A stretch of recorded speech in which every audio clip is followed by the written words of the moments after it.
that have spent their entire lives chained deep inside a cave. They have been chained so that they cannot see behind themselves, and they are forced to stare endlessly at the cave wall in front of them.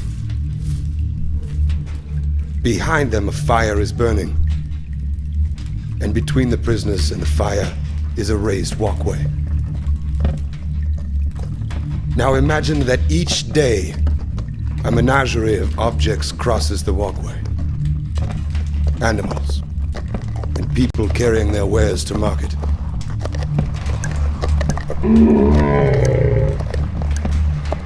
Their shapes create an intricate shadow play on the wall in front of the prisoners. This is the only world that the prisoners have ever known. The shadows and the echoes of unseen objects. Now, imagine that a prisoner is released.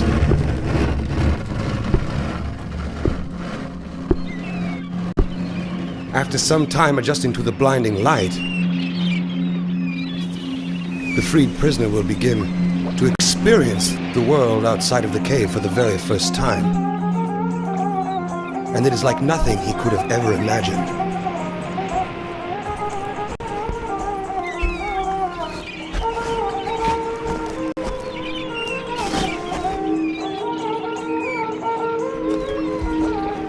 With his new perception of the world, the man will of course want to return to his friends to share his incredible discoveries.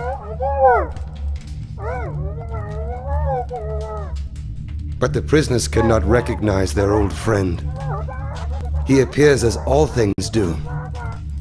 His voice is a distorted echo, and his body is a grotesque shadow. They cannot understand his fantastic stories of the world outside of the cave. To them, it will never exist.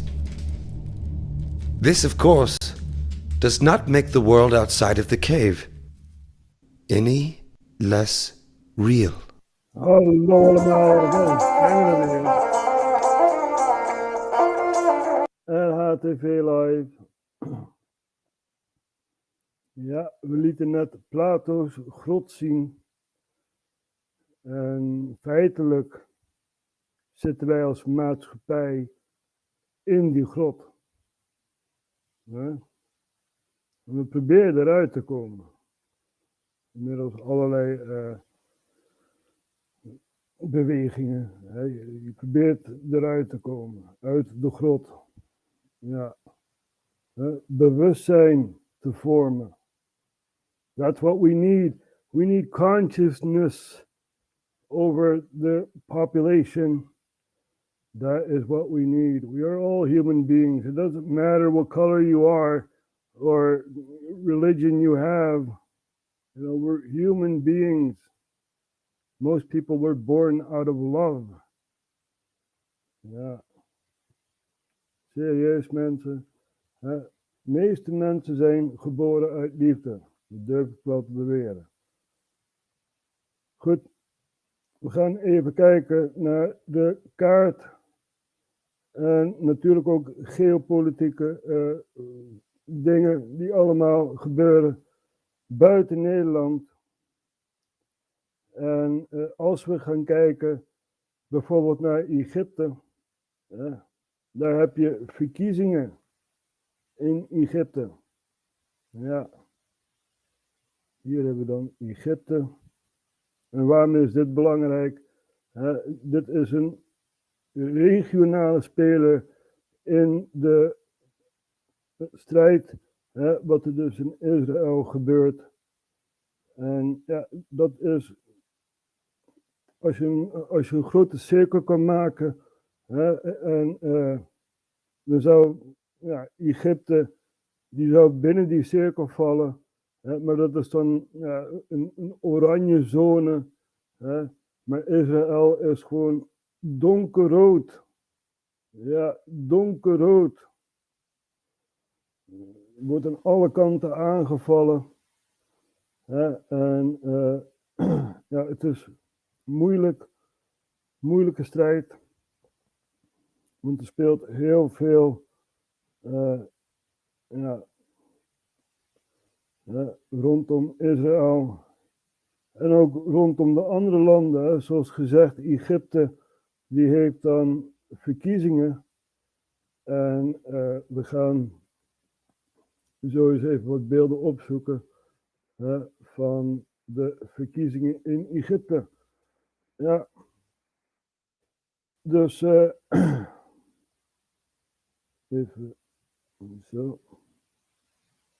Ja, jullie zien het niet, daar achter het scherm ben ik ook bezig met een YouTube kanaal te vinden.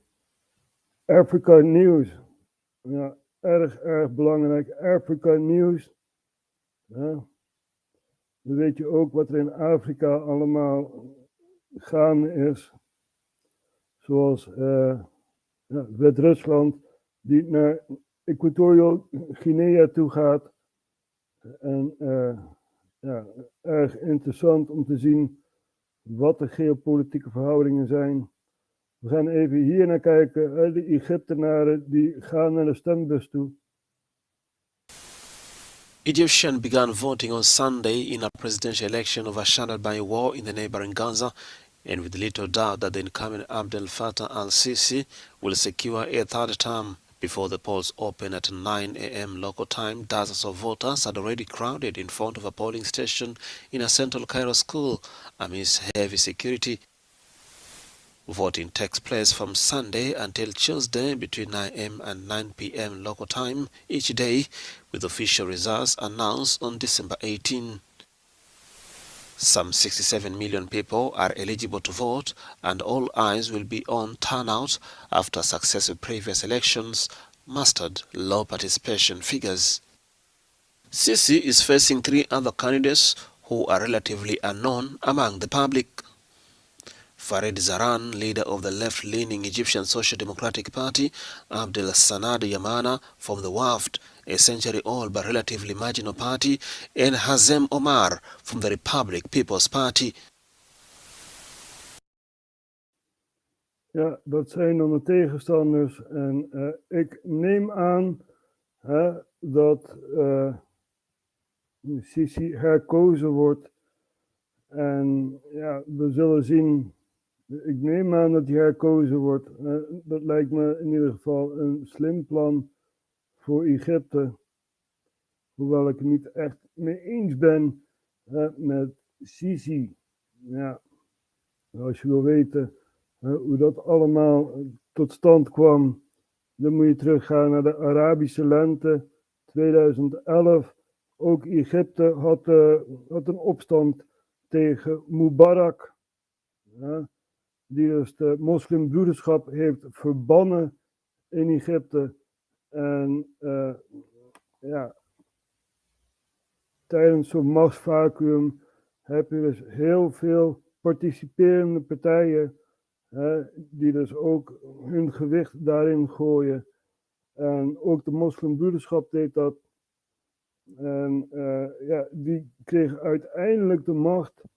Ja, dus Mubarak wordt weggehaald uit Egypte, of uit de machtspositie in Egypte. Ja. En dan heb je dus Morsi van de moslimbroederschap, die dus aan de macht komt. En daarna kregen ze een coup van de militairen in Egypte. Ja. En zo kwam dus Sisi aan de macht. En ja, we trekken geen partijen hier zo. We geven alleen een objectieve blik op wat er gebeurt in Egypte. Dus verkiezingen. En ja, we zullen zien hoe dit allemaal gaat verlopen. Want Egypte is toch wel in een economische recessie. En zoiets. En ja, ook die zijn binnen een andere conflict zijn ze ook betrokken. Want Sudan daar heb je ook een conflict tussen leger en speciale militaire eenheden die dus een coup hebben gepleegd in Sudan. Ja, en die vechten nu tegen elkaar. Dus Egypte, dat zit tussen twee oorlogen in. Nou ja, daar heb je toch wel iemand nodig die sterk in de schoenen staat. So for all the English viewers, I was explaining in Dutch. There are elections in Egypt, and Egypt is a regional player in what happens in Israel. That is a hornet's nest, basically. You know, there are so many parties involved in Israel. But anyway, there's also a war in Sudan, right? So Egypt is in between two wars, basically.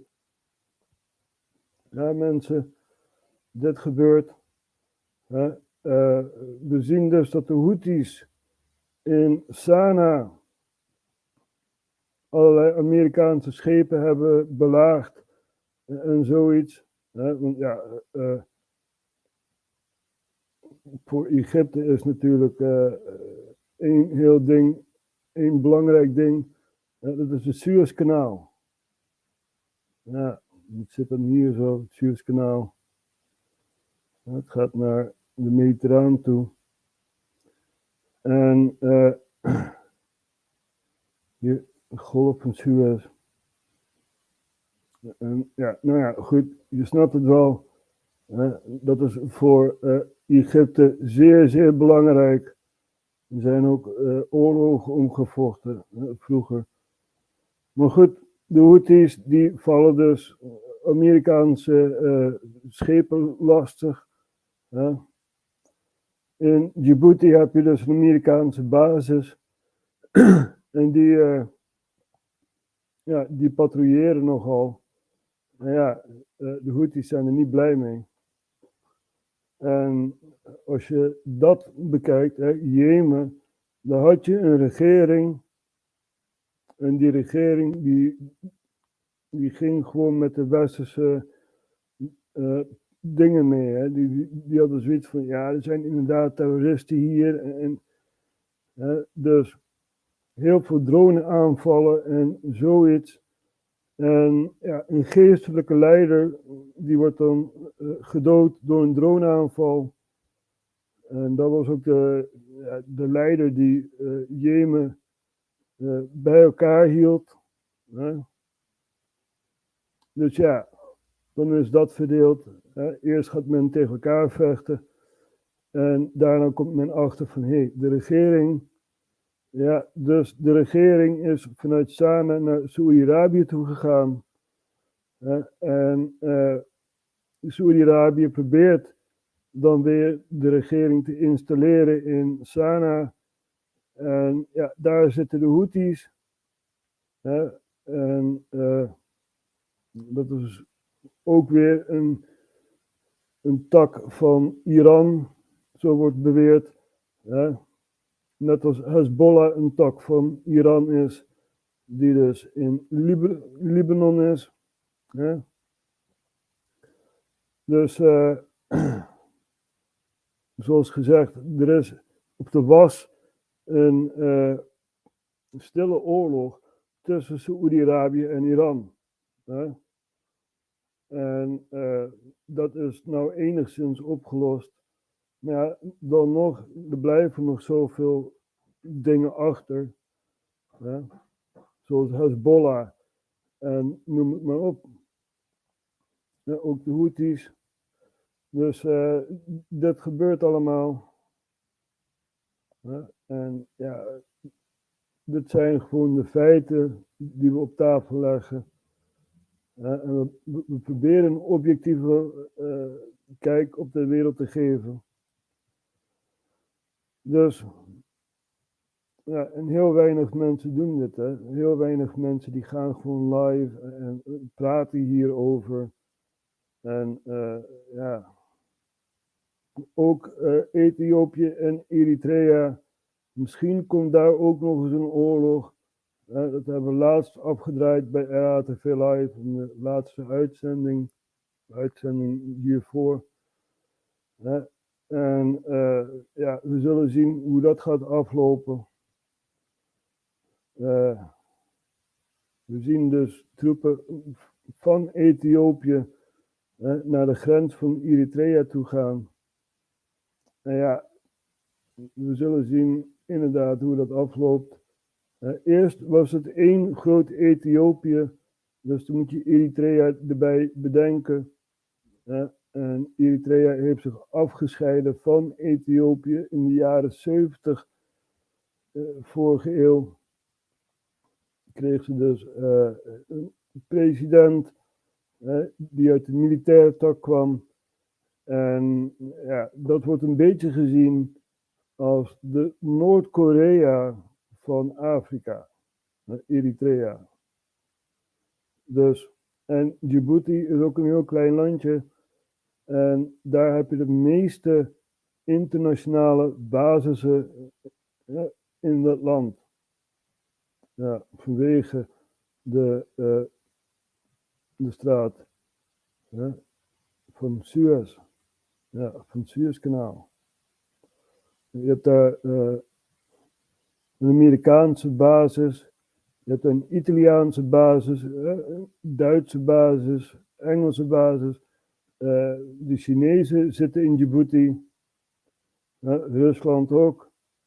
Dus ja, dat is een heel belangrijk geostrategisch punt. En ook een ader voor Ethiopië. Ja, want zoals je ziet, er is geen export in Ethiopië. En de grenzen hier bij Somalië zijn niet helemaal accuraat. Vandaar ook de stippenlijn. Dus ja, ook weer zoiets. Misschien dat hier ook een conflict uitbreekt tussen Eritrea en Ethiopië. Ja. Want als je naar Sudan kijkt, zie je ook Sudan en Zuid-Sudan. Ja. Dus. En ja, Zuid-Sudan is ook een nieuwe land eigenlijk. Een olierijk land. Dus, maar dat komt eigenlijk, Sudan was eerst dus groter. Dat komt eigenlijk door religieuze conflicten en noem het allemaal op. Dat men zoiets heeft van nou, we maken ons eigen gebied, Zuid-Sudan. Ja. Dus, ik verzin het allemaal niet hè. Ik verzin het allemaal niet. Zo heb je ook de Democratische Republiek van de Congo. Dit was eerst Zaïre, toen Engeland nog invloed had daar zo. Die zijn eruit getrapt. En heb je een interimregering die dus genocide uitvoert in Rwanda. En Rwanda en Burundi hebben zoiets van nou, we gaan eens even een lesje leren. En die hebben dus daar hun poppetje neergezet in Kinshasa. En ja, dat is uiteindelijk ook de foute kant op gegaan. Want ja, als je iemand macht geeft, ja, dan zal het wel een keer fout gaan. Ja.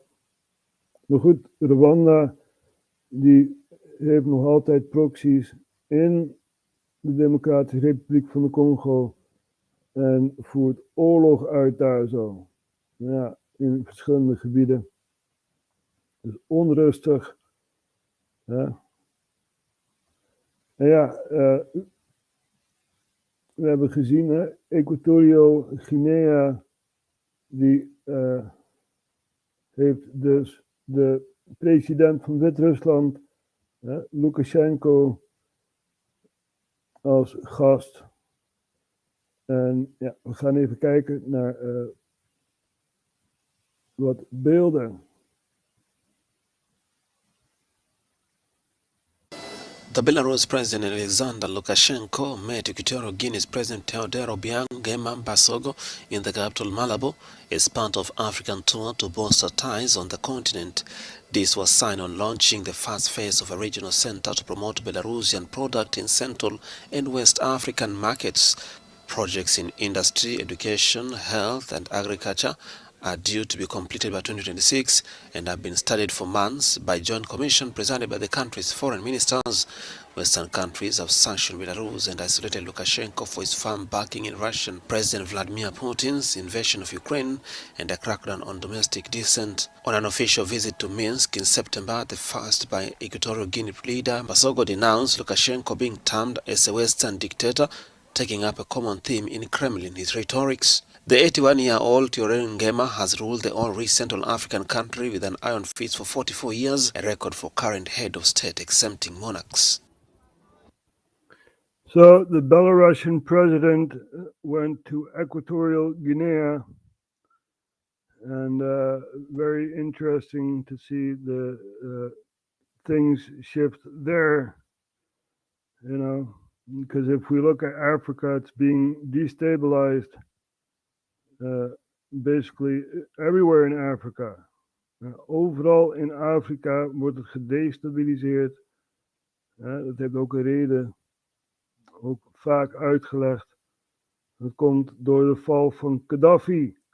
Ja, want toen die gevallen was in Libië, ja, gaan de poorten open voor terroristische groeperingen om andere landen over te nemen. Ja, dus dan gaan ze naar Niger toe, dan gaan ze naar Burkina Faso toe, gaan ze naar Mali toe, dan wel onder een andere naam, hè? Snap je? Dus heel Afrika wordt gedestabiliseerd. So all of Africa is being destabilized. Eritrea will maybe be in a conflict with Ethiopia. We'll have to see. The Democratic Republic of the Congo is also being destabilized by Rwanda. So very interesting to see what's happening in Africa. And we're also going to take a look at what's happening in South America. Ja, dat is ook belangrijk dat we dat in de gaten blijven houden. Dan zou je afvragen, ja, wat moet je dan in de gaten houden? Nou, Venezuela, die heeft laatst verkiezingen gehad over een stuk Guyana. Ja. En ja, dat is dan 2/3 van het land wat ze dus willen inpikken. Waar je die stippenlijn ziet. Dit willen ze allemaal inpikken. Want daar is olie gevonden. Ja. En ja, Venezuela wil daar mooi gebruik van maken. En Guinea wil dat dus niet. We hebben in de vorige uitzending hadden we de president van Guinea uitgezonden. Die eigenlijk een SOS geeft. Maar goed.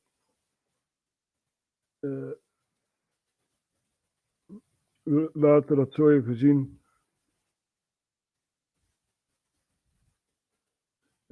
Wacht even hoor.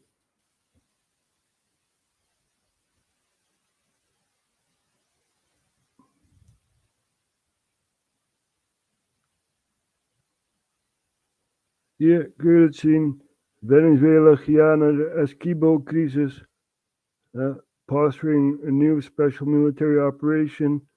Wie weet. Misschien gaan ze inderdaad dat annexeren. En who knows what's going to happen in Venezuela. Let's take a look at this here. This is 18 hours ago. Tensions between South American neighbors Venezuela and Guyana escalated this week over a century-old territorial dispute. Today, Venezuela signaled openness to high-level talks to resolve the standoff, but Guyana has yet to respond. Ali Rogan has more. Last week, Venezuelan President Nicolás Maduro held a referendum to declare sovereignty over a resource-rich region that makes up 2/3 of Guyana's territory. Maduro pledged to begin oil and mining exploration immediately.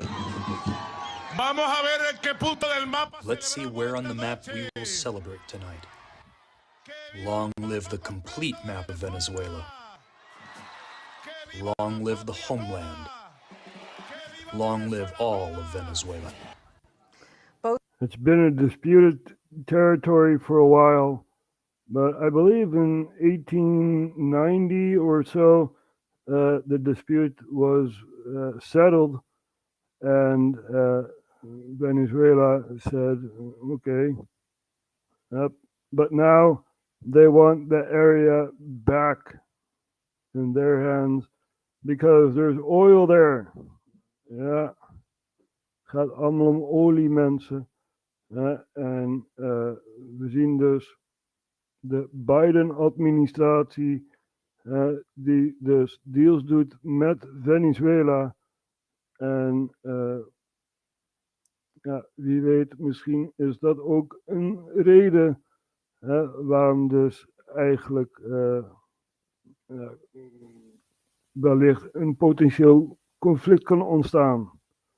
Ja, want ja, als we nou gaan kijken naar de kaart, die gaan we dan naar voren halen. Dan zien we dus dat Guinea, die vraagt westerse steun. Steun van Amerika, om Guinea te gaan beschermen tegen de annexatie. De potentiële annexatie. Dat is nog niet bekend, hè?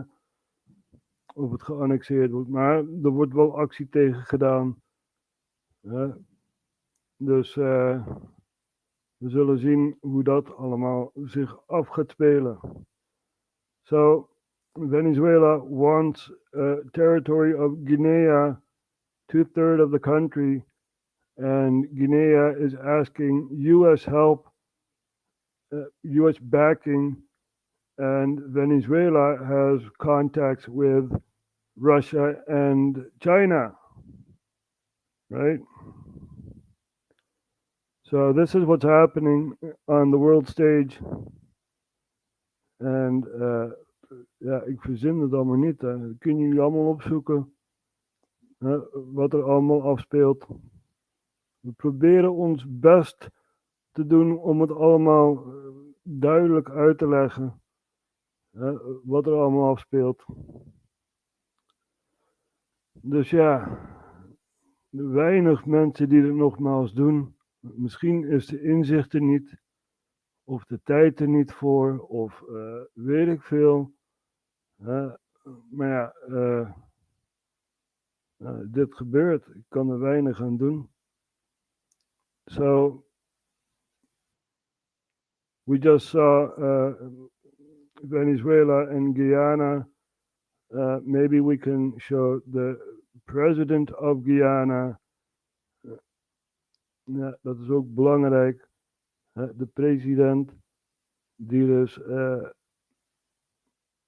uitroept van help ons alsjeblieft. Even kijken.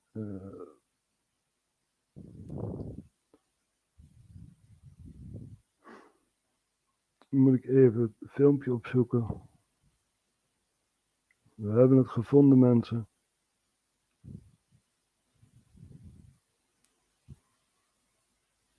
Even kijken wanneer dit gepost is. Ja, de situatie dat is soepel. 1 uur geleden, vers van de pers. We gaan even hier naar kijken. De president van Guyana. Fellow Guyanese, good morning. First of all, on this morning and today, as we reflect on the lives of our servicemen and we remember them in prayers, in inspirational moments, I take this opportunity to thank all the religious leaders, the churches, the families, and all Guyanese brothers and sisters, the radio stations, the television stations, who are participating in this very important moment in our country, in uplifting not only the spirits of the families, but also in uplifting ourselves as a country and as a people. It is only when we are uplifted in a singular way that the spirit of the nation, the spirit of our country, the strength of our country can be fully appreciated, fully realized, and the bounties and beauty that comes from this strength of a nation, from the spirit of the nation, will definitely bring not only healing, but will strengthen us and make us better as a people and as a country. Today, I wanted to outline clearly the steps that preceded my decision to agree to a conversation, a meeting with President Maduro of Venezuela. As you're aware, from the inception, we made it very clear that on the issue of our border, the controversy in relation to our border, there is absolutely no compromise. This matter is before the ICJ, and that is where it shall be settled. There is no negotiations on this. There is no compromise on this. As you're aware, the ICJ has already issued orders that call upon Venezuela. The ICJ is the International Court of Justice, which is in The Hague, right? So the Dutch are even involved in this maybe escalating conflict. You know, the president of Guyana is at least willing to talk to Maduro. Ja. Dus de president van Guyana, die wil in ieder geval met Maduro gaan praten. En zoals ik al zei, de International Criminal Court en zoiets, het zit allemaal in Den Haag. En ja, zo raakt Nederland dus ook betrokken in een buitenlands conflict wellicht. Of we komen aan de onderhandelingstafel. Ja, dat kan natuurlijk ook. Hè. Dus ja, zo raakt Nederland natuurlijk wel betrokken in allerlei conflicten. Waar we eigenlijk niet veel aan hebben. Het is wel goed om een tussenpersoon te zijn, maar ja, dan moet je ook verstand hebben van de verhoudingen binnen die landen. So the Dutch are maybe possibly involved in this escalating thing here with Guyana and Venezuela, and that is not what Dutch people need, right? We need to get our noses out of other people's countries. You know, let them decide for themselves. Let the regional players decide for themselves, you know. This whole international stuff like the United Nations and all that, we don't need that. We do not need United Nations to put their nose in a potential conflict, right? We just need regional players with cool heads to talk it over. That is what is needed. And we have Suriname next to Guyana. So who knows, maybe Suriname will be involved in the potential conflict, right? Which means many people will leave the country, right? Go to America, for example. This is why geopolitics is very, very important to understand, right? Ja, mensen, het is allemaal wat. Most Dutch understand English,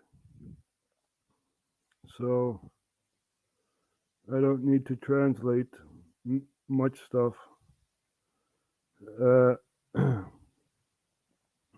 Let's look at China. Oh, in the South China Sea, there are small islands, right, built by China, and they're surrounding many countries. Now, the Philippines, the U.S. is an ally of the Philippines, and they had a test drill or whatever, within the region of the Philippines, and they came in contact with the Chinese, right?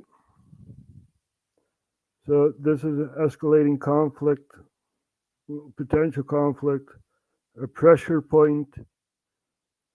There are many pressure points on this beautiful planet, right?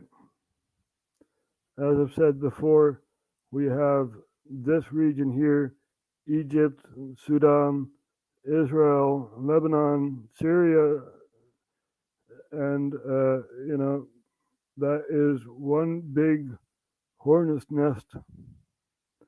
We also have Turkey involving themselves in Syria, fighting off the Kurds, who are supported by the US, right? So, er is een beweging, de PKK, dat zit dus in Turkije en Syrië en ook Irak, dat gebied hier zo. En Turkije wil dat gaan uitschakelen. Dus die zitten dus ook in Syrië te vroeten en ook in Irak. En ja, Iran heeft zo zijn eigen sores, eigen dingen waarmee ze bezig zijn. Want ja, zoals je hier eens op de kaart kan zien, heb je dus Armenië en Azerbeidzjan. Ja, en Azerbeidzjan, dat is heel vreemd. Dat zit in 2 gebieden.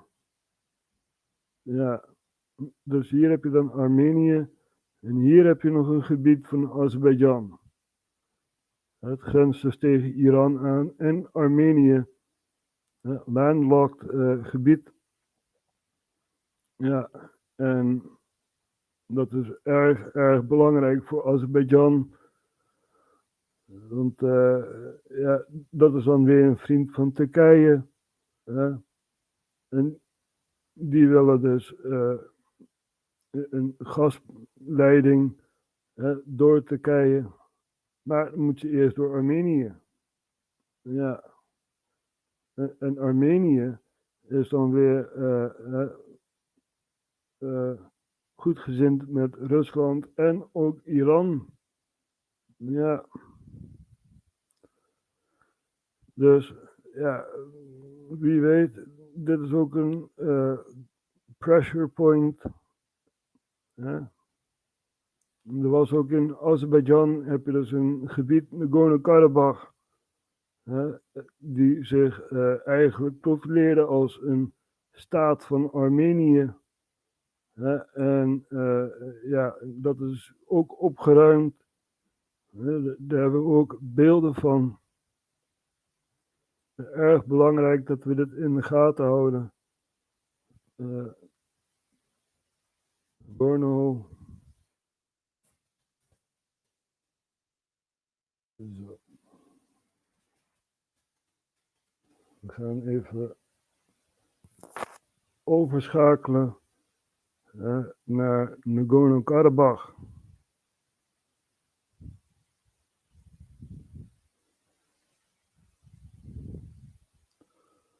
So here we have Nagorno-Karabakh, which is a region within Azerbaijan that declared itself a state of Armenia. And we're going to take a look at this here. Even terugspoelen.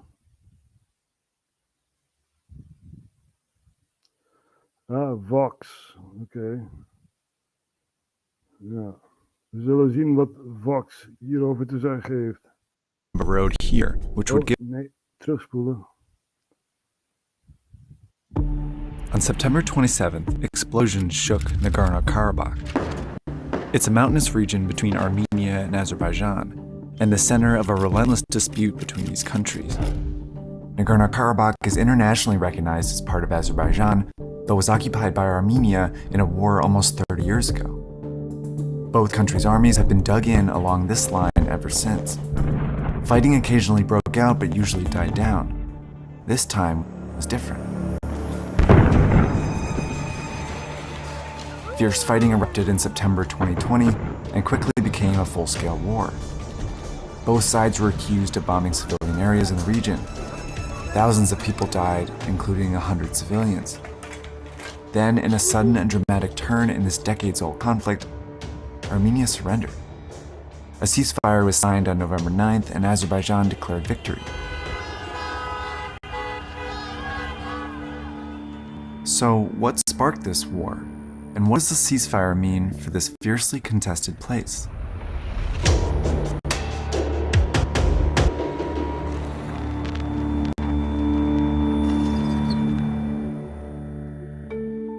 Nagorno-Karabakh is in the Caucasus, between Europe and Asia. Historically, its population has been mostly ethnic Armenian, with a substantial Azeri minority.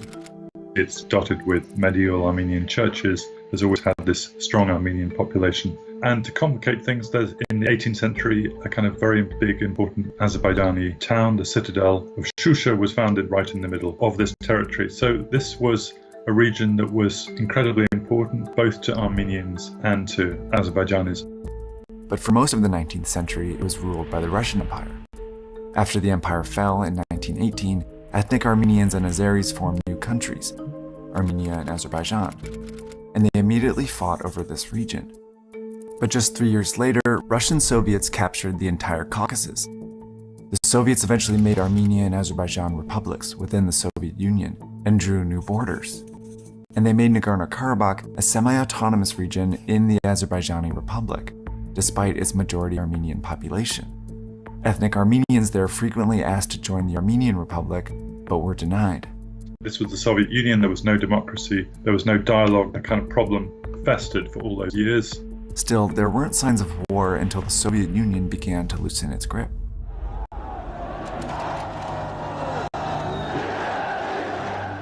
In the late 1980s, the Soviet Union announced a new policy called Glasnost that gave its people more political freedoms.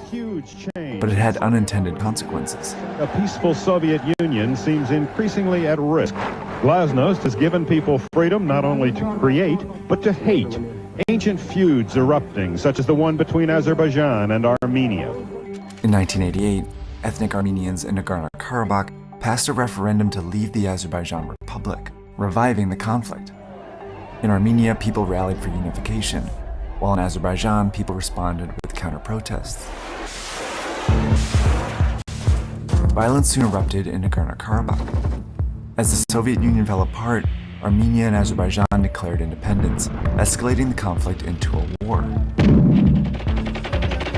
About 20,000 people died, and over 1 million were forced to flee their homes in the region. fighting raged for 3 more years until Armenia finally won. In 1994, both sides signed a ceasefire agreement freezing the conflict. Armenia occupied several pieces of Azerbaijan, as well as Nagorno-Karabakh, which was still legally recognized as part of Azerbaijan, even though it had declared itself an autonomous region at the start of the war. This occupation displaced hundreds of thousands of Azeris from their homes. The deal was brokered by Russia, who was a formal ally to Armenia, but also had a good relationship with Azerbaijan. Russia's role has always been a bit ambiguous here because although they are the main mediator, they've had their own agenda, which is to keep their... Yep, they are the mediator. Now, if we look at what's happening in Ukraine, right, we see Russian involvement in Ukraine. So the negotiation table is broken between Russia, Armenia, and Azerbaijan because they are involved in Ukraine, right? Over here we have Ukraine, heavy fighting in the Zaporizhia region, and even past the Dnipro region. So, you know, the Russians are advancing, and I do not like to talk about wars, but this is happening in the world, you know, and I thought, you know, we are all living on this planet. There's no need to fight, right? There is no need to pull a country apart, which the U.S. is doing with Ukraine. Now, the U.S. is not funding the Ukraine anymore. So the war is basically going to dry out, the frozen conflict, basically. And we'll see what Europe is going to do for Ukraine. I believe that we are involved enough. We send money to Ukraine. We send military equipment to Ukraine, right? Tanks, planes, and whatever else. But the Ukrainians are losing the war. Now, in the wider context, you need to understand there was a coup in 2014, right? There were anti-Russian Ukrainians in power, and they waged a war in the Donbas area. This is where the most Russians are, basically, also in Crimea. And Crimea, you know, they had their eyes open. They saw what happened in Spain. This region over here, Catalonia, had their own referendum. Now, Ukraine, the Crimea, saw what was happening in Ukraine, you know, at the Donbas area. So they decided to have their own referendum to be part of Russia, right? So it's a very, very wide conflict, put it that way. Ja. Dus dit gebeurt allemaal, mensen. En we proberen het gewoon uit te leggen op een objectieve manier.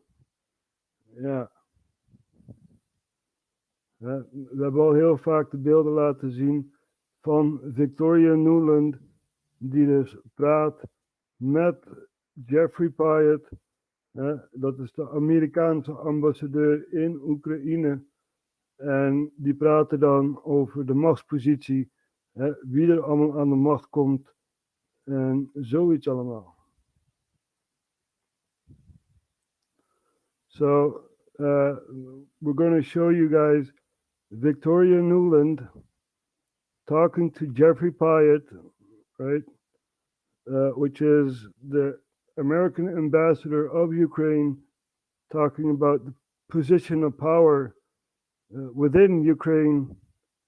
And this was back in 2014. When you're a high-ranking official talking about diplomatic efforts in Ukraine, the last thing you want to do is drop your guard. So that would be great, I think, to help glue this thing and have the UN help glue it. And, you know, the EU.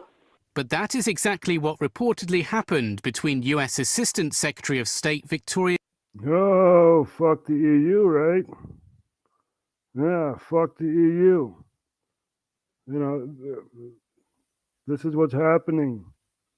America is using Ukraine, pulling it apart, basically, and, you know, waging war, putting their nose in countries which, you know, why would you put your nose in that? Dat is echt ongelooflijk. Maar we gaan doorluisteren. Newland and US Ambassador to Ukraine, Jeffrey Pyatt. The exchange has since surfaced online, including the crude swipe at the European Union. The audio clip of a woman and man, said to be Newland and Pyatt, hears them discussing strategies to work with the three main opposition figures. I don't think Cleach should go into the government. I don't think it's necessary. I don't think it's a good idea. In terms of him not going into the government, just let him sort of stay out and do his political homework and stuff. I'm just thinking in terms of sort of the process moving ahead, we want to keep the moderate Democrats together. You see what's happening? You see what's happening? This is U.S. involvement, right, in other countries. Ja, dit gebeurt allemaal. The problem is going to be Tony Book and his guys, and you know I'm sure that's part of what Yanukovych is calculating on all of this. I think Yats is the guy who's got the economic experience, the governing experience. He's the guy, you know, what he needs is Cleach and Tony Book on the outside. He needs to be talking to them 4 times a week, you know. I just think Cleach going in, he's going to be at that level working for Yatsenyuk. It's just not going to work. There is a suggestion for Newland to contact Klitschko directly to play to his top dog sensibilities, while Newland refers to getting the United Nations involved in a political solution. And that's where the unfortunate comment arises. I'm obviously not going to comment on private diplomatic conversations. Oh, you're not going to comment on that, right? But Trump gets impeached because he congratulated Zelensky with being president. Oh, that's not allowed, right? That's not allowed. But talking about the positions of power within Ukraine, oh, we're not going to talk about that. Nope. That's a private conversation. You see how hypocritical everything is, right?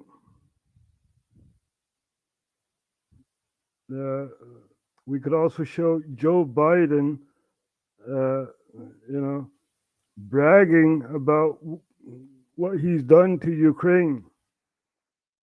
There we have it. Joe Biden brags about Ukraine. So there is a Ukrainian prosecutor looking at Burisma Holdings, which is a gas company, and the position of Hunter Biden. Yeah, because he was the CEO of that gas company, and you know, you have someone in the Justice Department looking over that, and Biden said, nope, we're not going to do that. We have a loan guarantee, you know, we give you money, and if you're not going to fire the prosecutor, you're not going to get the money.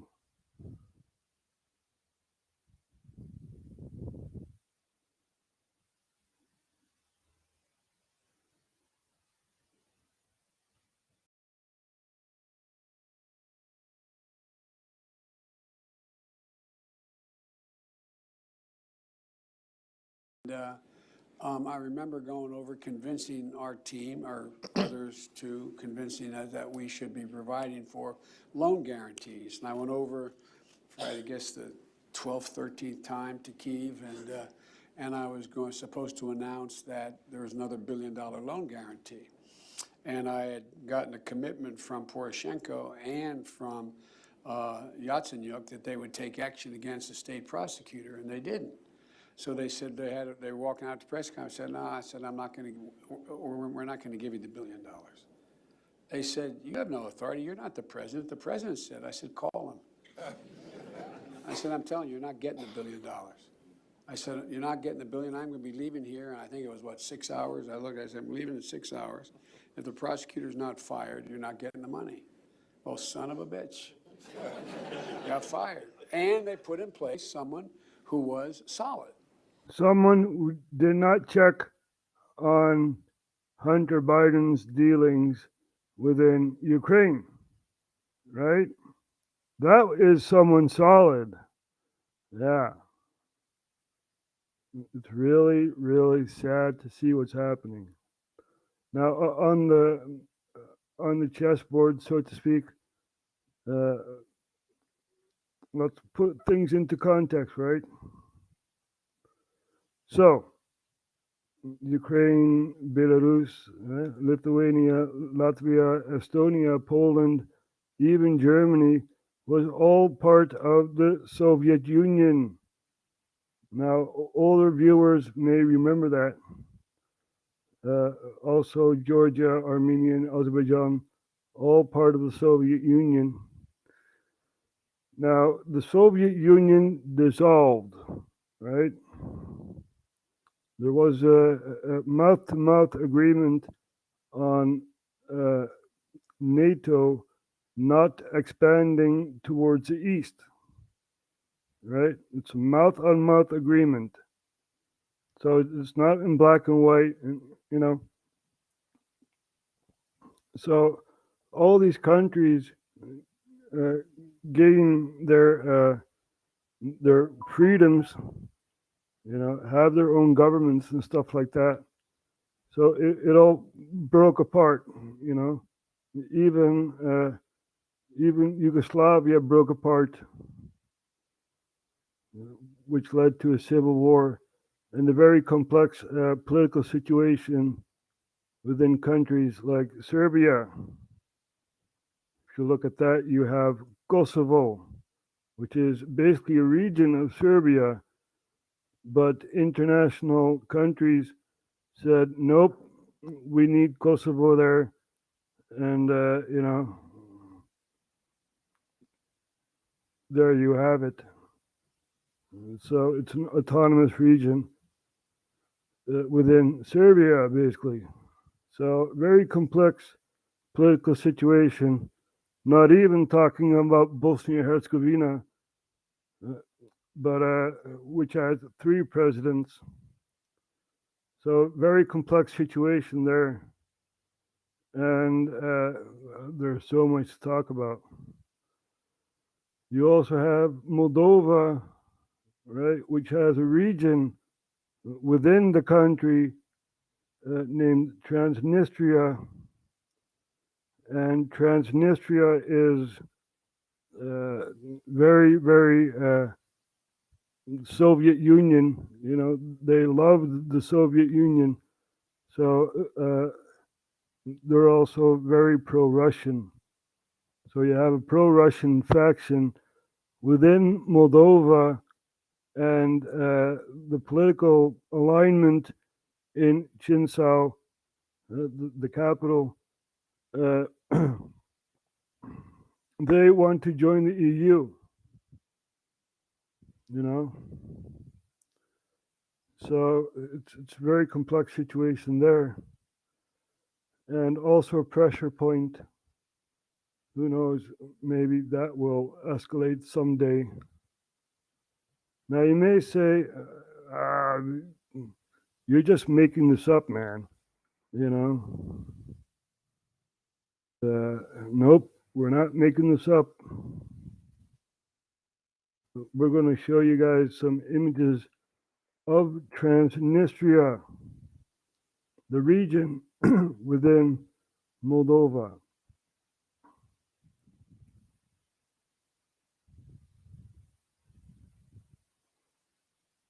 Ja, hier hebben we dus Transnistrië.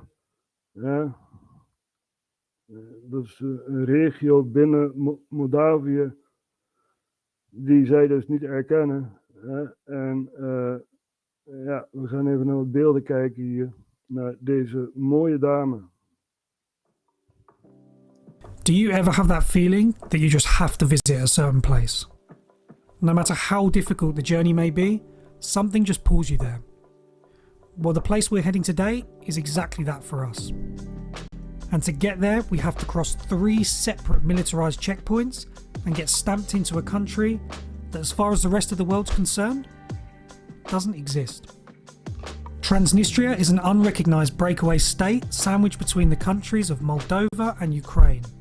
After the messy collapse of the USSR, this thin stretch of land, populated by mainly Russian speakers, declared its independence from the newly formed, mainly Romanian-speaking Moldova. This resulted in a 2-year bloody civil war, costing hundreds of lives, before a fragile peace treaty was signed in 1992.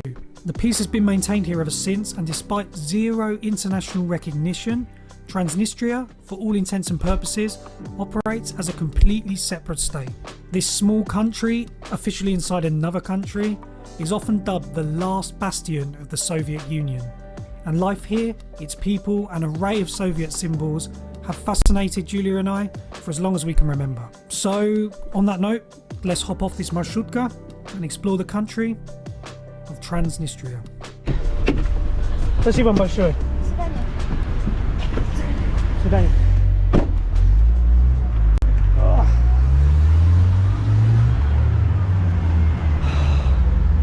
Welcome to Tiraspol. It honestly feels so strange to finally be here. We wanted to come here for so long, and yeah, to finally be here and to be in amongst it is just amazing. It feels so interesting, so different to just 55 kilometers away in Chisinau. Yeah, like a totally different world, but so close. So we just checked into our apartment here in Tiraspol, and let's give you a little tour around. This is the kitchen area. Let's move through to the old bathroom, washing machine, and the lounge. So yeah, it's a pretty cool apartment in Transnistria, and yeah, it's basically communist. So it's not my kind of coke. But you know, there are people who love it, like this guy here. Even kijken naar de comments hier zo. Mams broek kijkt mee. Nou, volgens mij heb je ook wel paps broek aan. Roy de liefste, die kijkt al een tijdje mee. Play. Be prepared for their planned, thus illegal cyber attack of the financial system, internet and power supply. Get ready. Who knows, het is koffiedik kijken wat er allemaal in de toekomst gaat gebeuren. Maar ja, we laten gewoon zien wat er allemaal gebeurt. We zijn dus op Transnistrië uitgekomen en ja, we proberen de wijdere context uit te leggen hier. Dat het ook wel een drukpunt wellicht kan zijn. We hebben net oorlogsbeelden gezien van Transnistrië, van die gast die dus daar naartoe gaat. En ja, het is een achtergebleven Sovjet-staat eigenlijk, binnen Moldavië, die dus niet erkend wordt. En ja, we zullen zien hoe dat allemaal gaat aflopen in de loop van de toekomst. Maar ja, de Sovjet-Unie is dus uit elkaar gevallen. En het is één groot wespennest. Allerlei landen die hun onafhankelijkheid verklaren. En ja, moeilijk om daar één centrale macht achter te hebben. Ja, zoals de EU. De EU is een overkoepelende organisatie, waar dus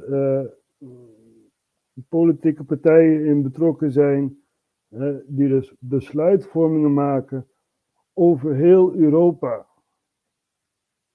Nou, Nederland is een klein landje, wat dat betreft, dan wel een leidinggevende land. Zonder Nederland had je geen EU. We zijn daarin de motor geweest. De Bilderberg-vergaderingen in de jaren 50 hebben we al allerlei contracten gesmeed tussen staalindustrie en zoiets. Dus ja, daar is het ook mee begonnen. Hè.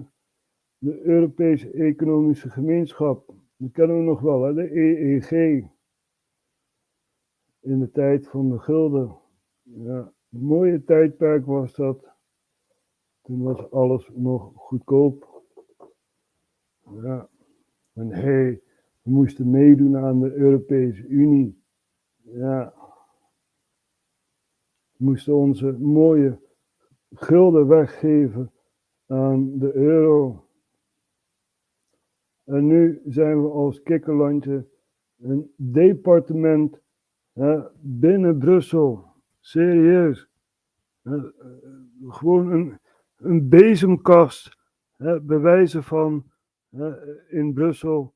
En ja, we worden overschaduwd door andere landen die meer invloed hebben in Brussel dan wij. Een centrale macht heeft nooit gewerkt in Europa. A central power never worked in Europe. It always came out to war. Right? The Austro-Hungarian Empire. You guys remember that? First World War? Yeah. What about Germany during the Second World War? What about France during the Napoleon era?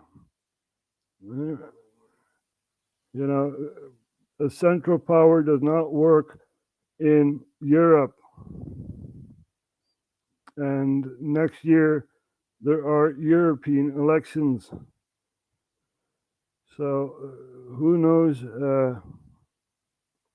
what that will bring.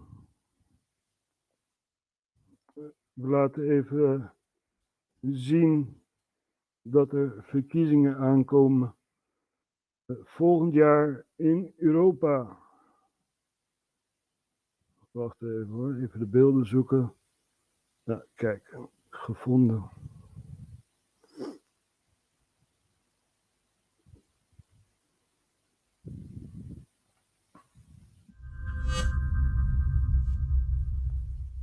The countdown has started. Next June, EU citizens will go to vote for the next European Parliament. In this video, we want to look at some of the debates that are likely to be at the centre of the campaign.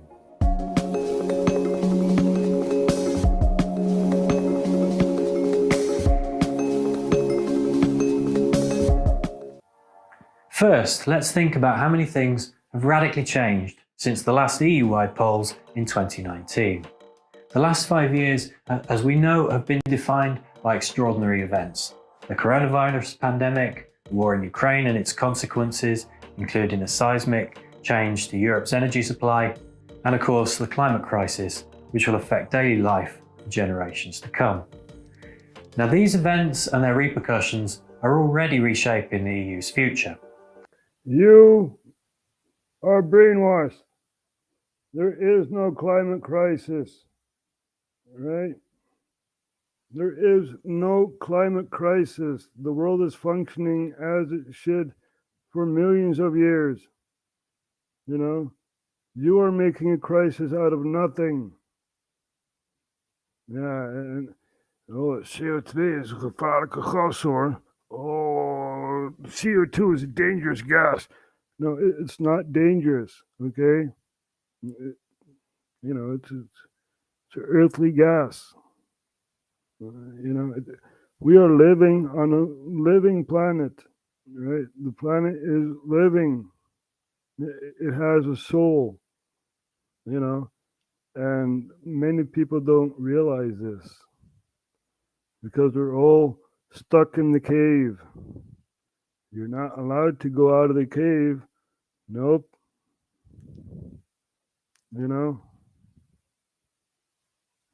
Going back to the first minutes of the episode where we showed Plato's cave.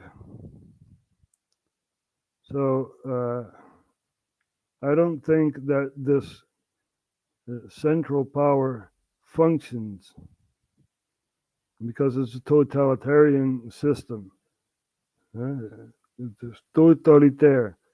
Brussel gaat voor andere mensen bepalen, voor andere landen, hoe ze dingen moeten implementeren en dit en dat. Nee, dat is niet de bedoeling, toch? Ja, ik vind van niet. Maar goed,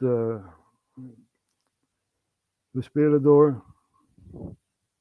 With all this in mind, what will the next electoral campaign look like? We've asked the leaders of the political groups in the European Parliament about the issues and themes that will be at the centre of their campaigns. Creo que las prioridades sobre cómo tenemos que seguir construyendo el proyecto europeo. I think the priorities on how we need to continue building European projects are clear. Son claras. Si esta ha sido la legislatura. If this has been the legislature of climate change policy, we now need to move on to the next port. Por un lado, de la política de lucha contra el cambio climático, ahora necesitamos continuar con la siguiente parte, que es cómo financiamos todas estas políticas de transición y, por lo tanto, la gobernanza económica será una cuestión fundamental. Which is how we finance all these transition policies.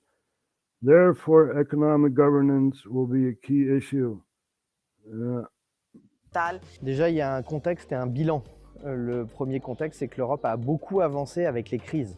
Crise du Covid et guerre en Ukraine. Et il faudra maintenant que l'Europe avance en dehors des crises. Et donc les grands voies d'orientation politique pour... So these people are Europhiles, right? They want to contain their power, and they have no power over me or you, It's all in black and white. It's all on paper. But whatever, man. I did not vote for this guy. Or even, I don't even know who he is. Right? Ja, het is toch ongelooflijk. Maar goed, zo gaat het eraan toe in de Vierde Rijk. Ja, mag niet onafhankelijk zijn, zoals in Catalonië. Nee, je moet wel meedoen met het spelletje. Ja.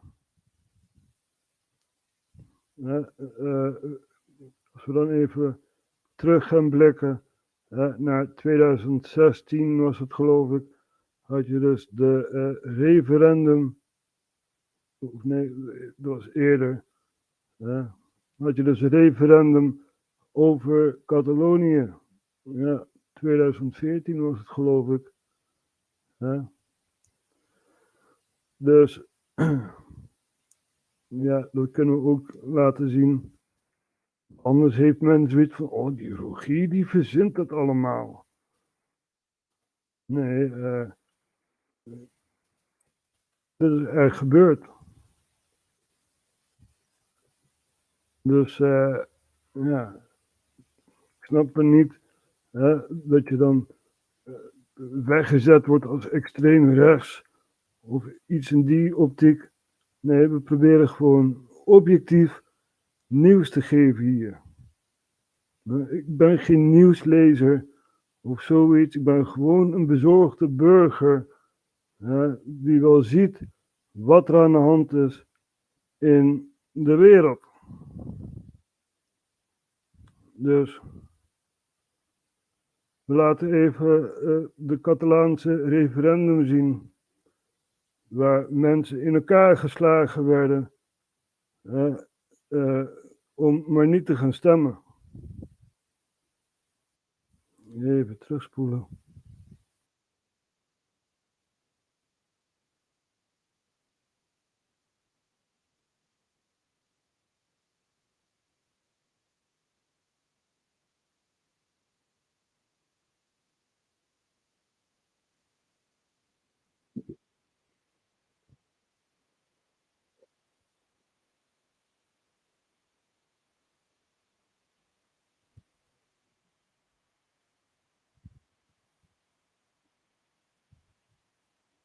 So people were occupying governmental buildings because they wanted to cast their vote about independence of Catalonia in Spain.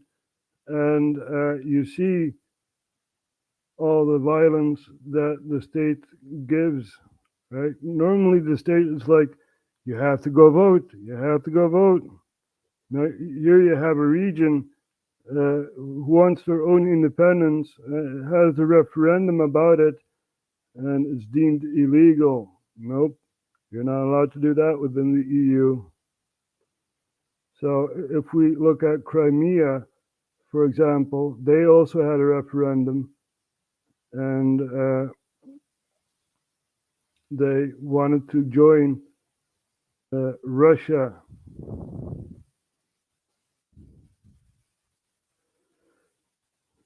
It's like, I believe, somewhere in the 90%, 91 something percent. Oh, we have to go back. The Wall Street Journal. Not me. Not me saying it, you know.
So you reject the Spanish referendum, right? Oh, ik moet het even laten zien natuurlijk. Ik was, ja, zo, dat was ik even vergeten. Kan gebeuren. Laat het nog een keer zien. Zo. Wall Street Journal, wie het zegt, niet ik.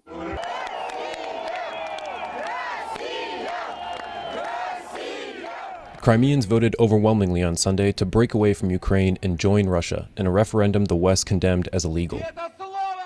With half the ballots counted, 95.5% of Crimea residents voted to break away from Ukraine, according to local officials. Ну, сегодня, как у всех севастопольцев, ощущение праздника.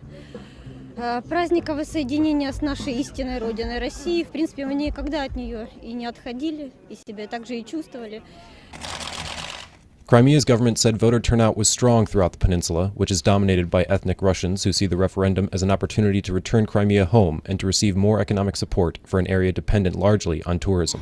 Ожидание, что наконец все-таки получит развитие наш регион, что наконец Россия займется нами вплотную, что мы действительно станем процветающим краем. Crimea is also home to Ukrainians, as well as Crimean Tatars, who account for more than 12% of the population. The Tatars, who are skeptical of Kremlin rule after their deportation under Stalin in the 1940s, largely boycotted the referendum, calling it illegal. US and European Union officials immediately rejected the results after early exit polls, saying the international community should respond with concrete measures against Russia for its violation of Ukraine's sovereignty. Russian troops have been occupying positions across the peninsula since late February. Meanwhile, Ukraine's acting defense minister announced Ukraine and Russia had agreed to a truce until Friday, suggesting Russia wouldn't move to take over Ukrainian bases immediately after the referendum.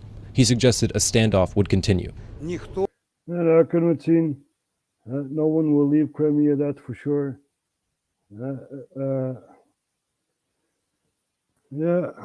This is what happened, right? So the Crimea had the referendum and joined Russia, even though the international, recognized countries are against the referendum. And, this is also a thing within the Ukrainian war we're not supposed to forget, right? We're just reminding people of what happened. So we have US involvement within Ukraine and also Russian involvement within Ukraine. And they're basically breaking up the country, Erg triest dat dit gebeurt. Maar het is ook wel te snappen, het is te begrijpen. We bekijken het objectief. En we kiezen hier geen partijen. Want dat is het meest belangrijke. Dat je geen partij kiest. Ja? Want we moeten naar het grotere geheel gaan kijken. Het grotere geheel van de Oekraïne-oorlog is dus de Zwarte Zee. Ja? Hier in de Krim heb je een grote Russische haven. En ook in Odessa heb je een haven. En dat gaat dus naar de Mediterraanse Zee toe. Dus dat is een manier van export. Ja. En sinds Rusland de Krim in handen heeft, hebben we ook de Zwarte Zee in handen. Eén nadeel is dus dat Turkije een NATO-lid is. Ja. Dus als het om export gaat, moet ze door de straat van Istanbul. Ja. En dat gaan we dus ook uitvergroten. Het was eerst Constantinopel. Ja, maar ja, Istanbul is het nou. Hier hebben we dus Istanbul. Ja, die heeft een straat, zeg maar, dat zich aansluit op de Marmara-zee. Ja. En hier kunnen we het goed in beeld zien. Dus ja, dit gebeurt allemaal. En ja, er gebeurt nog veel meer. Zo heeft Turkije dus aan Duitsland gevraagd voor nieuwe straaljagers.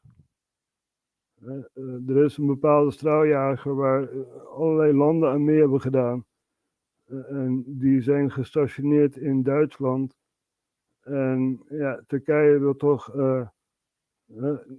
air superiority hebben. En ook zo hun eigen nieuwe vliegtuigen en zoiets. Ja, en als NATO-land mag je dan niet met Rusland eigenlijk gaan onderhandelen over wapengoed en zo. Dat heeft Turkije dus wel gedaan. Tegen de reglementen in. Maar goed, dan kijken we weer een andere kant op. Ja, dat is dan hoe het gaat. So Turkey is basically a NATO country, and the bigger perspective of Ukraine is the Black Sea, right? And you have the Strait of Istanbul, which we just showed, you know.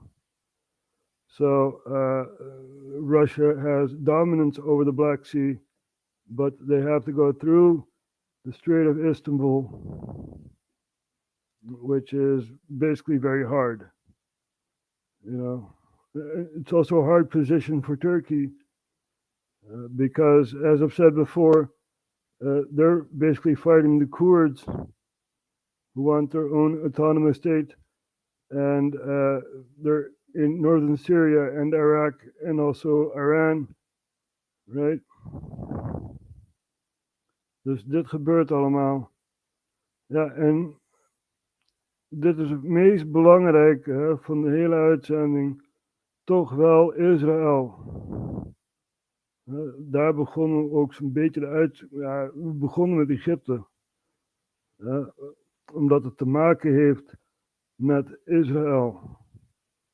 Ja, het hele conflict. So, the boiling point of this whole live is the conflict in Israel, and we're going to take a look at some images of the Israel-Gaza conflict.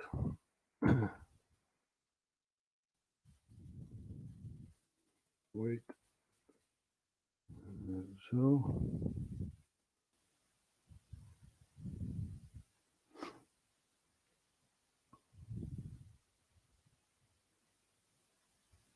So, IDF moving forward. Yeah, Gaza is a very big strip. You know, it's hard to do, you know, to annex it and stuff like that. So we're going to take a look at battle intensifying in northern Gaza. Now to the war between Israel and Hamas. Tonight, the battle intensifying. These images put out by the IDF show fierce fighting in northern Gaza between Israeli Defense Forces and Hamas. And tonight, the new aid package from the State Department. ABC's Inez de la Catera from Israel tonight. Tonight, intense combat in the Gaza Strip. Firefights in northern Gaza seen in videos released by Israel's Defense Force and Hamas. IDF soldiers who've been operating there telling us the fighting on the ground is intensifying. We understood that the fact that for a week we're stopping the pressure from Hamas terrorists will allow them to reinforce themselves, to get prepared, to get more ammunition. As the war is entering its third month, the death toll in Gaza now over 17,000, according to the Hamas-run Gaza Health Ministry. 17,000 people have died. 17,000. Now, we all know that Hamas was created by Israel, right?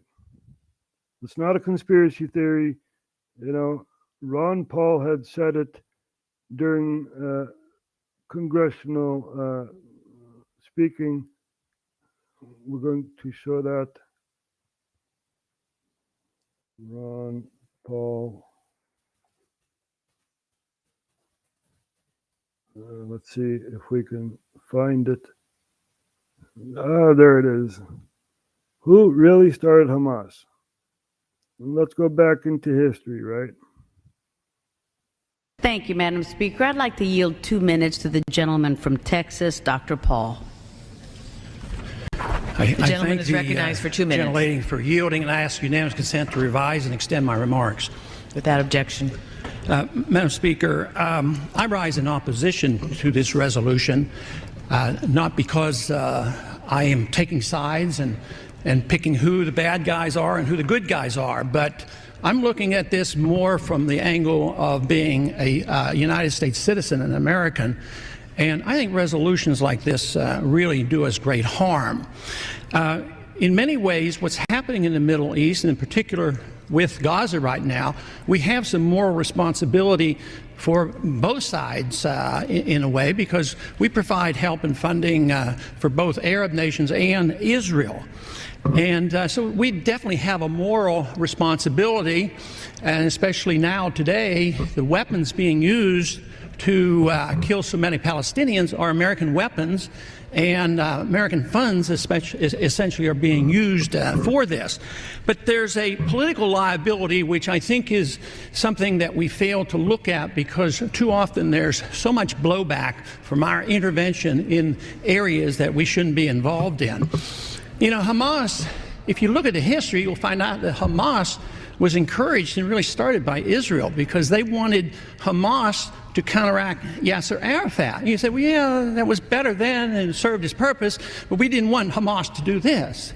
So then we as Americans say, well, we have such a good system, we're going to impose this on the world. We're going to invade Iraq and teach people how to be Democrats. We want free elections. So we encourage the Palestinians to have a free election. They do, and they elect Hamas. So we first indirectly and directly through Israel help establish Hamas. Then we have election. Then Hamas becomes dominant, so we have to kill them. You know, it just doesn't make sense. During the 80s, you know, we were allied with Osama bin Laden. And we were contending with the Soviets. It was at that time our CIA thought it was good if we radicalized the Muslim world. So we financed the madrasa schools to radicalize the Muslims in order to compete with the Soviets. There's too much blowback. There's a lot of reasons why we should oppose this resolution. It is not in the interest of the United States. It's not in the interest of Israel either. Thank you, Ron Paul. You should have been president. And this was uploaded 1 month ago, but this was back in 2004. You know, there also was a war back then in Gaza where Israel was basically bombing with sulfur and stuff like that, you know. So, yeah. Ron Paul is out of Congress, but he does have his own YouTube channel, The Liberty Report, right? And we love Ron Paul, and we're going to take a look at the latest video of The Liberty Report.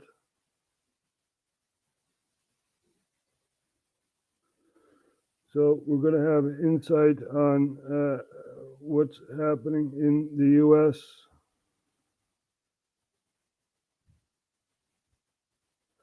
Truth is treason in an empire of lies.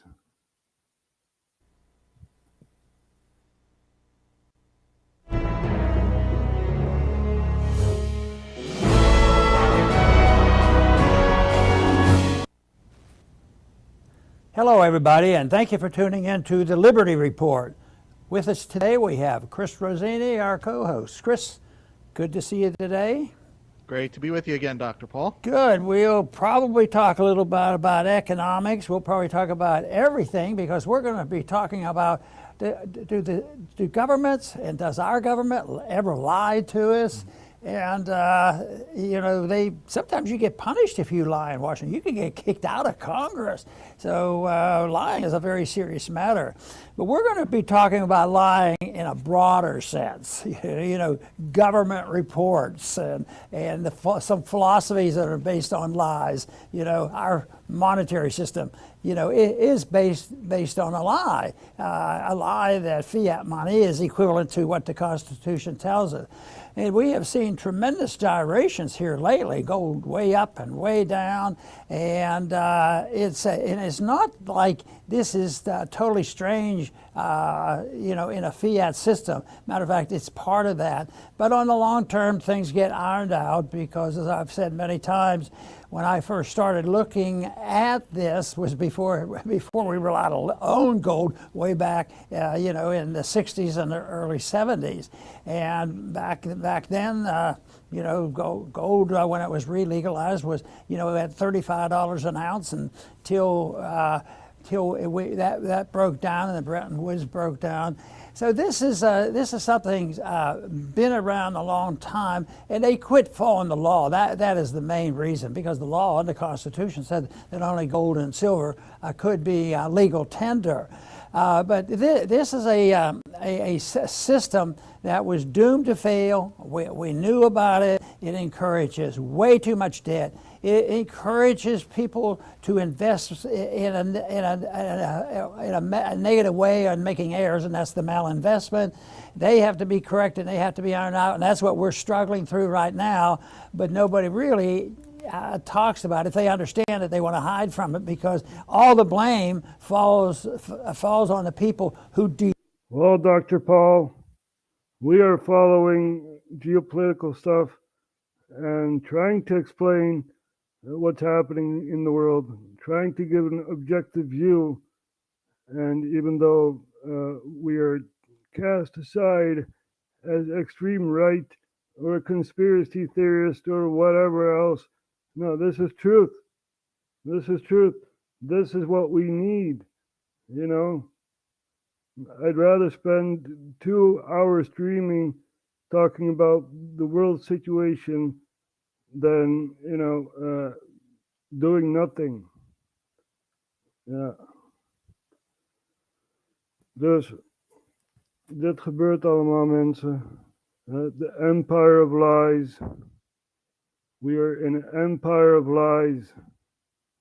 En dat moet men doorhebben. Ja, het is allemaal één grote leugen om de mens te manipuleren. Ja, controle te hebben over de mens. Daar gaat het om. Zoals ik al liet zien, Plato's grot. We laten ook een andere filmpje zien. En daarin wordt dus uitgelegd wat eigenlijk zo'n beetje gaande is. Iemand die het beter kan uitleggen dan ik.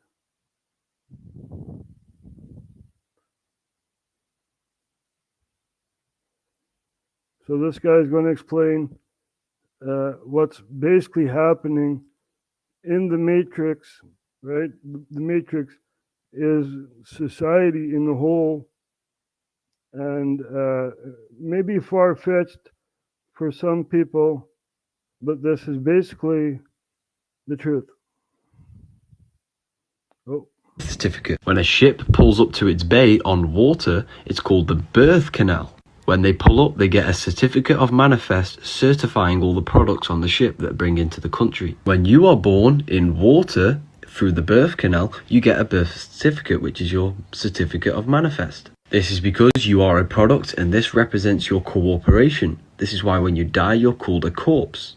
So when you get a letter and your name is in full capital letters, that is not you. That is the cooperation that you represent, and that is tied to you your whole life. When we were born into a copyrighted timeline, which is 2023, created by Pope Gregory in the 1500s, which he copyrighted. Therefore, on paper, we are born into a copyrighted timeline and he owns our bodies, which is our cooperations. You're a biological battery. This is why you get shot. Oh. Nou, dan ga ik nu even aan de... Dat ging een beetje verkeerd. Left-handed people are more... Sorry, dat ging een beetje verkeerd. Technische issues. Technical issues here. When you are born, you get a birth certificate. When a ship pulls up to its bay on water, it's called the birth canal. When they pull up, they get a certificate of manifest certifying all the products on the ship that bring into the country. When you are born in water through the birth canal, you get a birth certificate, which is your certificate of manifest. This is because you are a product and this represents your cooperation. This is why when you die, you're called a corpse. So when you get a letter and your name is in full capital letters, that is not you. That is the corporation that you represent, and that is tied to you your whole life. When we were born into a copyrighted timeline, which is 2023, created by Pope Gregory in the 1500s, which he copyrighted. Therefore, on paper, we are born into a copyrighted timeline and he owns our bodies, which is our corporations. You're a biological battery. This is why you get charged in a court. And when you get charged in a court, you go sit in a cell, a battery cell. This is why cities look like motherboards, because we literally are electricity. We are bought and sold on the New York Stock Exchange, and that's what your birth certificate number is. This is us at the very bottom, the debt slaves. Above us, you have the entertainment industries, government, education. All of this is to keep us down here. There's so much more that goes into this, people. Please follow for more. You are a slave. You are a slave. You are bound to the reality that we say is reality. Understand that? If you say otherwise, you are a weird conspiracy theorist, and you should live in your mother's basement and stuff like that. You know, it's really amazing.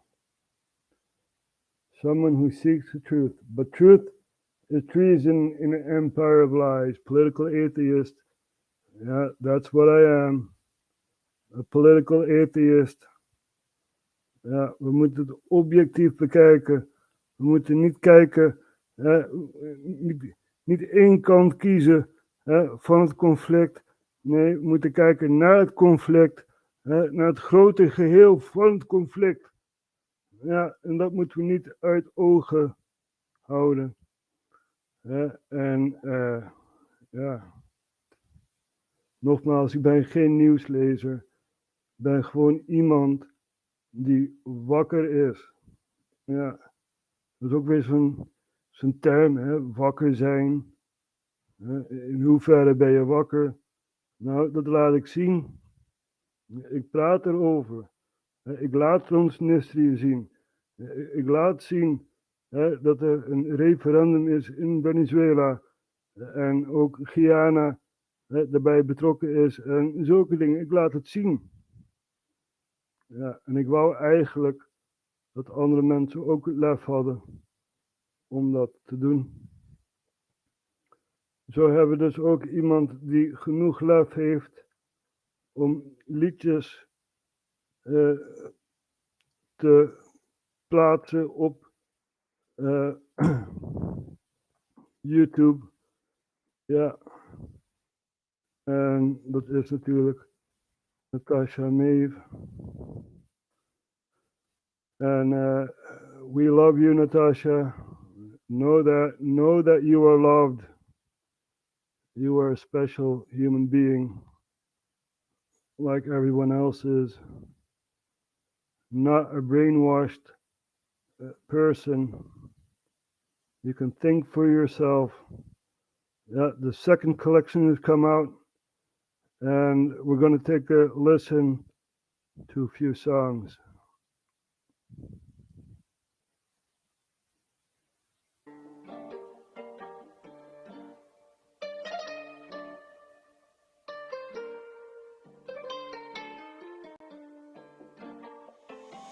Will this storm ever pass? All we know ain't in the clear. People being manipulated all through the fear. I look into their eyes, it's as if they're not even here. Empty and lost, cold as a February frost. Looks like they haven't slept, all complexion fragile and weak.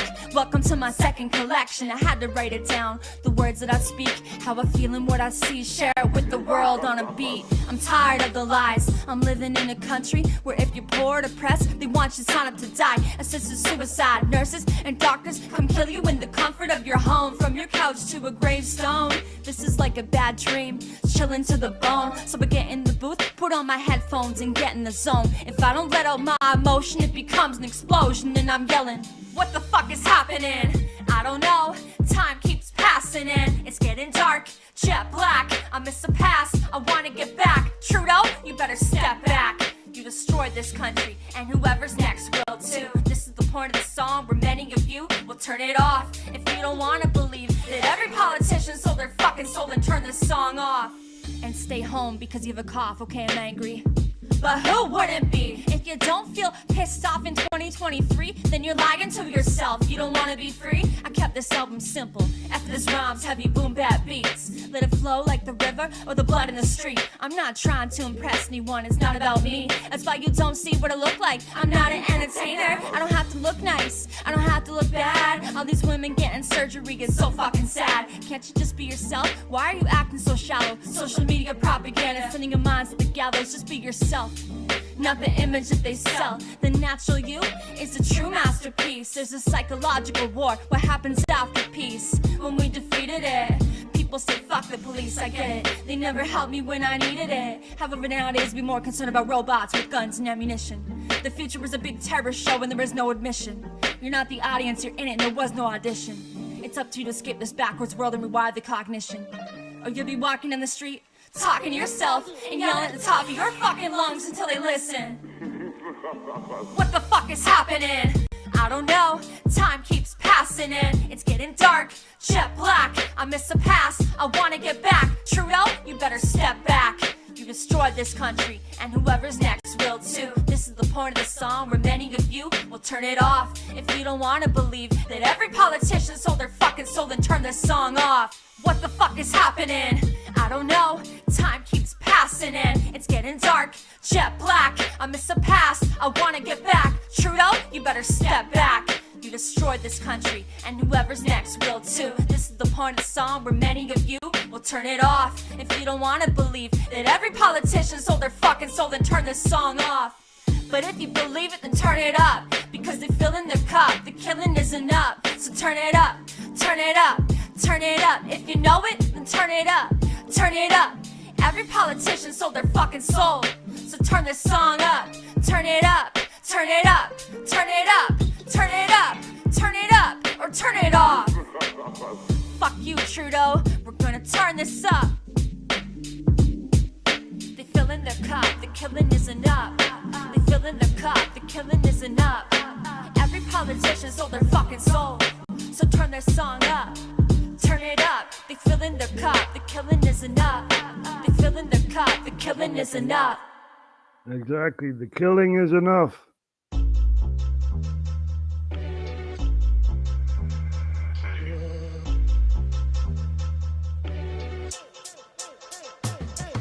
I walk my own path, the path to my true self. In a world of false identities, health is a true wealth. Living in a society that makes people sick.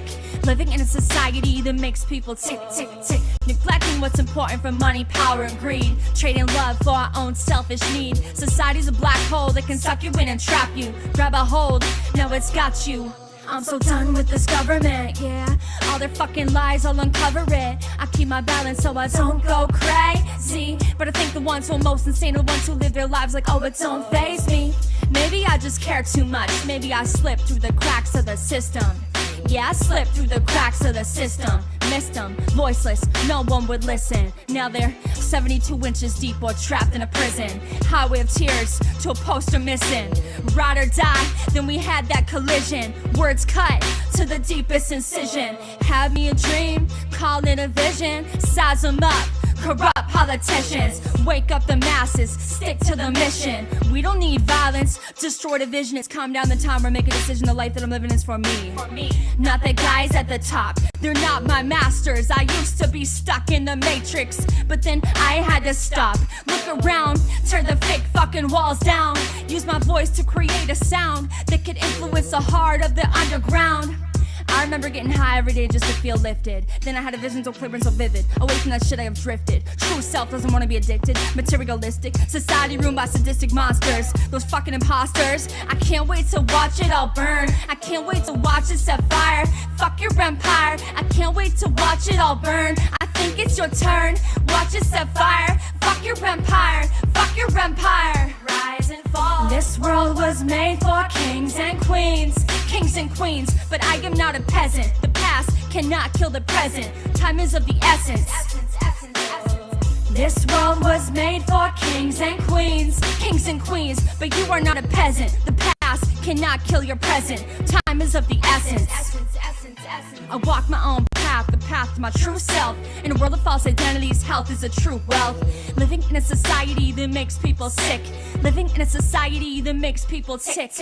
Neglecting what's important for money, power, and greed. Trading love for our own selfish need. Society's a black hole that can suck you in and trap you. Grab a hold. Does it have you? Does it? Does it? Does it? Think about it. Think about it. About it. Does it have you? Does it have you?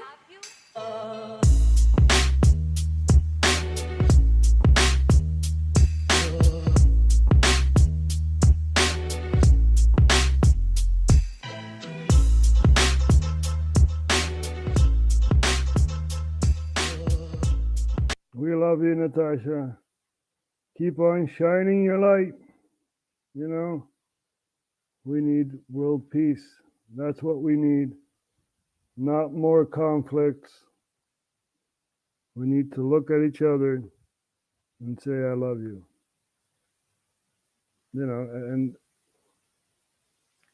show them the way that society is supposed to be. You know, no wars, no conflicts. We're supposed to talk about issues and resolve these issues going forward, right? But we don't talk anymore. We show our weapons and we wage wars in countries. Very, very sad thing to see what's happening to humanity. And, you know, don't lose yourself within this system. Be who you want to be. But there are rules to this reality, right? There are two genders. There aren't like millions of genders. No, just two, right? You have male and female. So there are basic rules. And if you feel like you're something else, that's okay, you know. But don't push that onto society as a whole, you know. So it's been almost 2 hours, and we're going to close off. Thank you all for watching, and see you guys next time.